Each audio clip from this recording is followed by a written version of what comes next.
Pernah kepikiran gak sih kalau kita ngomongin kejatuhan sebuah dinasti yang super besar, kita tuh gampang banget cuma fokus ke pertempuran epik atau naga-naga yang nyemburin api.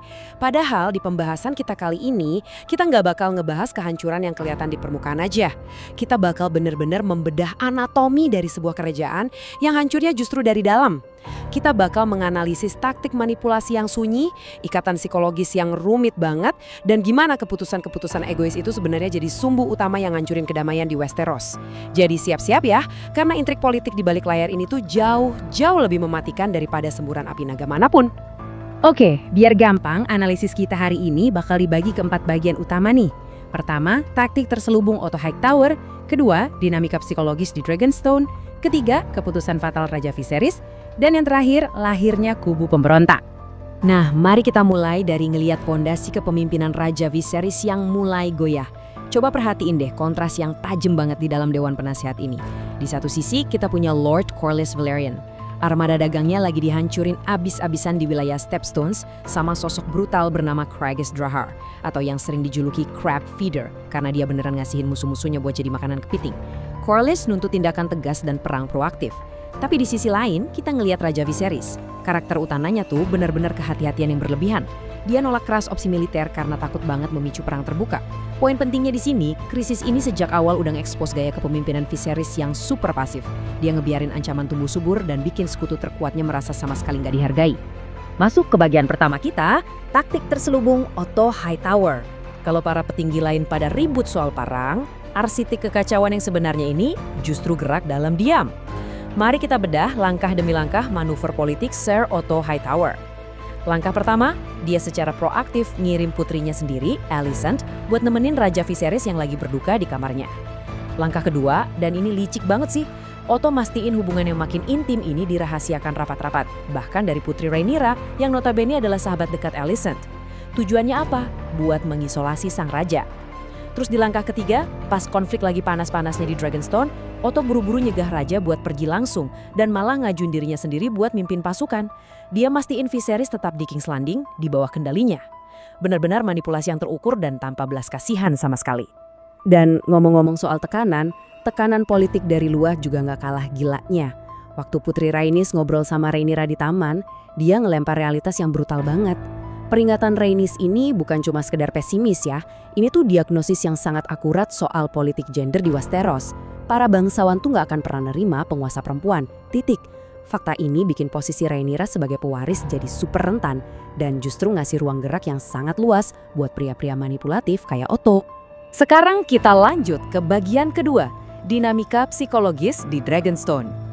Beda banget sama Otto yang ngeracunin pikiran dari balik bayangan, Pangeran Daemon Targaryen milih jalur pemberontakan yang ngegas abis. Coba deh lihat rentetan provokasinya yang terang-terangan ini. Pertama, dia secara ilegal menduduki Dragonstone bawa pasukan Goldcloaks. Kedua, dan ini yang paling bikin sakit hati sang raja, dia nyuri telur naga Dreamfire. Kenapa ini krusial? Karena telur itu awalnya disiapin buat mendiang bayi laki-laki Viserys, Balon. Ini tuh serangan emosional yang telak banget. Dan yang terakhir, dia ngirim surat ancaman mau nikahin Mysaria sebagai istri kedua. Jadi ini bukan sekedar tindakan kriminal biasa, tapi serangkaian provokasi yang sengaja dirancang buat mancing amarah Raja Viserys biar dia bereaksi. Provokasi ini akhirnya berujung ke momen yang super menegangkan di jembatan berbatu Dragonstone. Daemon sama naganya Caraxes hadap-hadapan langsung sama Otto Hightower. Daemon kelihatan santai, sama sekali nggak terintimidasi dan udah siap banget buat numpahin darah. Tapi tiba-tiba Putri Rhaenyra nembus awan pakai naganya Syarax terus mendarat di jembatan. Nah, pertanyaannya, kenapa sih pria yang tadinya searogan itu, yang udah siap ngebantai pasukan tangan kanan raja, tiba-tiba langsung nyerah tanpa perlawanan sedikit pun waktu keponakannya datang? Disinilah kita bisa lihat kejeniusan Rhaenyra ngebaca dinamika psikologis pamannya. Dia nyelesain krisis militer ini murni pakai kecerdasan mentalnya. Dia turun dari naga, jalan nyamperin pamannya tanpa rasa takut dan nantang kalau Daemon emang benci keputusan raja dan mau tahta, ya dia harus bunuh Rhaenyra saat itu juga. Rhaenyra ngebaca situasinya dengan sangat presisi. Dia tahu di balik semua keangkuhan dan sikap pemberontaknya, Daemon tuh peduli banget sama keluarganya. Ngebunuh keponakannya sendiri itu batasan yang gak bakal pernah Daemon lewati. Rhaenyra berhasil ngebongkar gertakan pamannya dan Daemon pun akhirnya ngalah. Bayangin kemenangan mutlak didapat tanpa ada satu pedang pun yang diayunin. Oke, mari kita masuk ke bagian ketiga, Keputusan fatal Raja Viserys. Balik lagi ke King's Landing. Sang raja lagi dihadapin sama satu keharusan untuk nikah lagi demi kestabilan kerajaan. Mari kita bedah dua pilihan yang ada di atas meja dewan. Di satu sisi ada usulan Laena Velaryon, putrinya Lord Corlys. Secara taktik politik ini logis banget buat nyatuin kekuatan. Cuma kelemahannya, Laena ini umurnya baru 12 tahun. Jelas bukan pilihan yang nyaman kan? Di sisi lain ada Alicent Hightower. Keuntungannya cuma satu, Raja Viserys ngerasa nyaman dan punya koneksi emosional yang nyata sama dia. Tapi risikonya masif banget.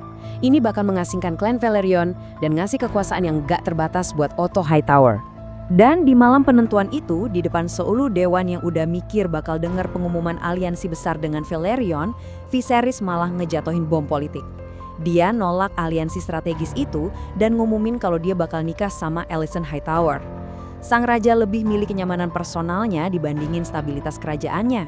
Ini tuh bukan cuma pengumuman pernikahan biasa. Ini adalah percikan api pertama yang pelan tapi pasti bakal ngebakar seluruh Westeros. Ya akhirnya membawa kita ke bagian keempat. Lahirnya kubu pemberontak.